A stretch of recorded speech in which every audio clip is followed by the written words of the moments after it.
اعوذ باللہ من الشیطان الرجیم بسم اللہ الرحمن الرحیم فَإِن لَّمْ تَفْعَلُوا وَلَن تَفْعَلُوا فَاتَّقُوا النَّارَ الَّتِي وَقُودُهَا النَّاسُ وَالْحِجَارَةُ أُعِدَّتْ لِلْكَافِرِينَ وَبَشِّرِ الَّذِينَ آمَنُوا وَعَمِلُوا الصَّالِحَاتِ أَنَّ لَهُمْ جَنَّاتٍ تَجْرِي مِن تَحْتِهَا الْأَنْهَارُ كُلَّمَا رُزِقُوا مِنْهَا مِن ثَمَرَةٍ رِزْقًا قَالُوا هَٰذَا الَّذِي رُزِقْنَا مِن قَبْلُ وَأُوتُوا بِهِ مُتَشَابِهًا وَلَهُمْ فِيهَا أَزْوَاجٌ مُطَهَّرَةٌ وَهُمْ فِيهَا خَالِدُونَ۔ پھر اگر تم یہ نہ کر سکو اور تم ہرگز نہ کر سکو گے تو اس آگ سے ڈرو جس کا ایندھن آدمی اور پتھر ہے، وہ کافروں کے لیے تیار کی گئی ہے۔ اور ان لوگوں کو خوشخبری دو جو ایمان لائے اور انہوں نے اچھے اعمال کیے، ان کے لیے ایسے باغات ہیں جن کے نیچے نہریں بہہ رہی ہیں۔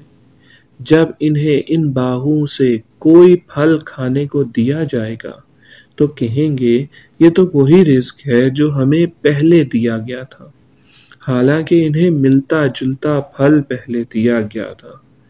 اور ان جنتیوں کے لیے باغوں میں پاکیزہ بیویاں ہوں گی اور وہ ان باغوں میں ہمیشہ رہیں گے۔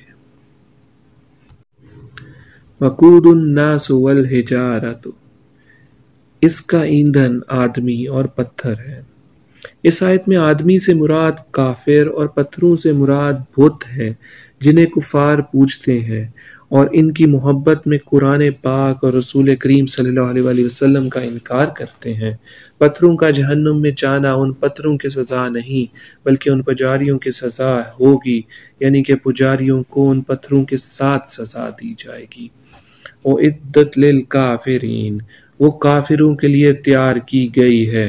اس سے معلوم ہوا کہ دوزخ پیدا ہو چکی ہے، کیونکہ یہاں ماضی کے الفاظ ہیں۔ نیز کافروں کے لیے فرمانے میں یہ بھی اشارہ ہے کہ مومنین اللہ تعالیٰ کے فضل و کرم سے جہنم میں ہمیشہ داخلے سے محفوظ رہیں گے، کیونکہ جہنم بطور خاص کافروں کے لیے پیدا کی گئی ہے۔ وَبَشِّرِ الَّذِينَ آمَنُوا وَعَمِلُوا الصَّالِحَاتِ، اور ان لوگوں کو خوشخبری دو جو ایمان لائے اور انہوں نے اچھے عمل کیے۔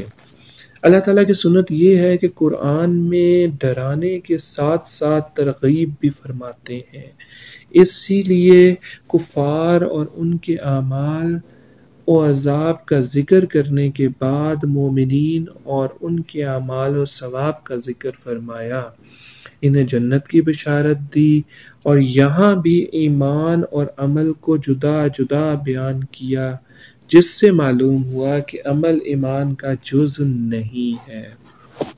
وَأُوتُوا بِهِ مُتَشَابِهًا، اور انہیں ملتا جلتا پھل دیا گیا۔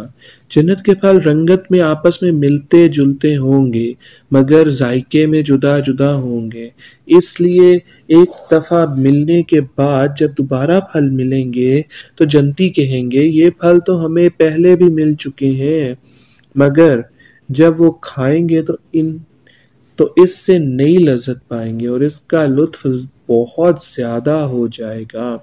اس کا یہ بھی معنی ہے کہ انہیں دنیاوی پھلوں سے ملتے جلتے پھل دیے جائیں گے تاکہ وہ ان پھلوں سے مانوس رہیں، لیکن جنتی پھل ذائقے میں دنیاوی پھل سے بہت اعلیٰ ہوں گے۔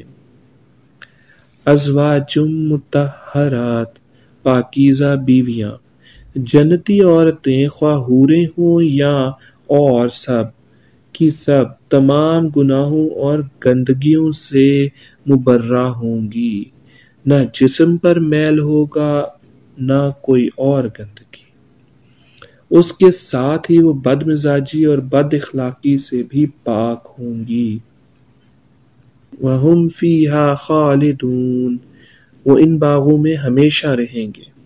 جنتی نہ کبھی فنا ہوں گے نہ جنت سے نکالے جائیں گے، لہٰذا جنت اور اہل جنت کے لیے فنا نہیں۔ اللہ ہمیں نیک اعمال کرنے کی توفیق عطا فرمائے اور جنت کے باغوں میں ابدی زندگی گزارنے کا شرف حاصل کرے دیں۔ آمین۔ صدق اللہ العظیم۔